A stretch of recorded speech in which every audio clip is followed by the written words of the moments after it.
India ഗവൺമെന്റിന്റെ പുതിയ not മാറ്റം കൊണ്ട് വലിയ വലിയ പണക്കാർക്കൊന്നും നാശമുണ്ടാവില്ല. അവരൊക്കെ നേരത്തെ തന്നെ ഈ വിവരം അറിഞ്ഞിട്ടുണ്ടാകും.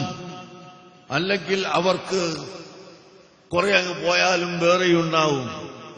നമ്മളെ നാടുകളിൽ അധ്വാനിക്കാൻ പോകുന്ന പാവപ്പെട്ടവൻ ഒരു ദിവസത്തെ കൂലി കൊണ്ടുവന്ന് അങ്ങനെ ഒരാഴ്ചത്തെ കൂലി ഒരുമിച്ച് കൂട്ടി 5000-ഓ 6000-ഓ അല്ലെങ്കിൽ 10000-ഓ ഉണ്ടാക്കി വെച്ച പാവപ്പെട്ട മനുഷ്യന് അരി വാങ്ങാനും ചായപ്പൊടി വാങ്ങാനും വെള്ളം വാങ്ങാനും വഴിയില്ലാതെ ഇന്ന് അങ്ങേയറ്റം ഒഴുന്ന് വിഷമിച്ചുകൊണ്ടിരിക്കുന്ന സമയമാണ്.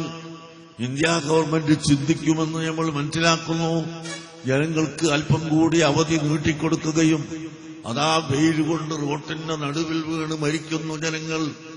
ബാങ്കിലേക്ക് ക്യൂ നിന്നിട്ട് അതാ വെയിൽ കൊണ്ട് വെള്ളം കുടിക്കാനില്ലാതെ വീണ് മരിക്കുകയും വീണ് തലവേദനയാവുകയും തലപൊട്ടുകയും ചെയ്യുന്ന ഈ അവസ്ഥ കണ്ട് ഇന്ത്യ ഗവൺമെന്റ് പരിഹാരമുണ്ടാക്കുമെന്ന് നാം മനസ്സിലാക്കുകയാണ്.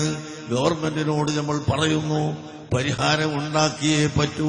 ഇത്രയും ധൃതിപ്പെട്ട് ഒറ്റ ദിവസം കൊണ്ട് നടപ്പിൽ വരുത്തിയാൽ ഈ രാജ്യത്തെ പാവപ്പെട്ട ജനങ്ങളാണ് വിഷമിക്കുന്നത്, കഷ്ടപ്പെട്ട ജനങ്ങളാണ് വളരെയധികം വീണ്ടും കഷ്ടപ്പെടുന്നത് എന്ന് ഗവൺമെന്റിനോട് പറയാൻ ഞങ്ങൾ ആഗ്രഹിക്കുകയാണ്.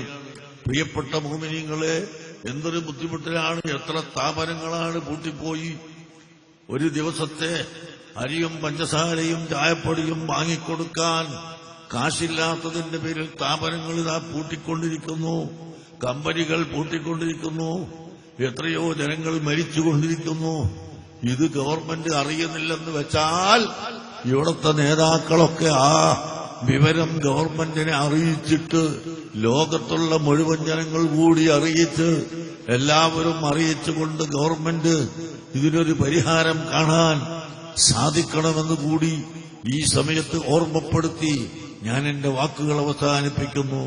സർവശക്തനായ അല്ലാഹു സുബ്ഹാനഹു വ തആല നമ്മുടെ നാട്ടിൽ സമാധാനം നിലനിർത്തി ഇവിടെ ഐക്യത്തോടുകൂടി ജീവിക്കാൻ നമുക്ക് തൗഫീഖ് നൽകുമാറാകട്ടെ. സലഫിസത്തെയും മൗദൂദിസത്തെയും തലയിൽ പയറി നടക്കുന്ന ആളുകൾ ഇങ്ങനെ ശക്തിയായി കുരച്ച് ചാടുകയാണ്. അതിന് ഞങ്ങൾ ഉത്തരവാദിയല്ല. ഈ സലഫിസത്തെയും മൗദൂദിസത്തെയും തലയിൽ കയറ്റി നടക്കുന്നവർക്ക് ഇവിടെ ഒരിക്കലും ശരീഅത്ത് സംരക്ഷിക്കാൻ സാധിക്കുകയില്ല.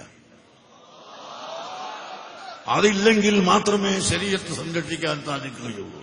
അതുകൊണ്ട് ഞങ്ങളിതാ ഉറച്ചു നിൽക്കുന്നു. സുന്നത്ത് ജമാഅത്തിന്റെ കക്ഷികൾ എന്നും ഇവിടെ ശരീഅത്തിനെ സംരക്ഷിക്കുക തന്നെ ചെയ്യും. അതിന്റെ പേരിൽ ആരുടെ ശബ്ദങ്ങളും കോലാഹലങ്ങളും ഞങ്ങൾക്ക് പേടിയില്ല, ഞങ്ങൾക്ക് ഭീഷണി, ഞങ്ങൾ ഒരിക്കലും അതിനെ ഭയപ്പെടുന്നുമില്ല എന്ന് പറയാൻ ഞാൻ ആഗ്രഹിക്കുന്നു.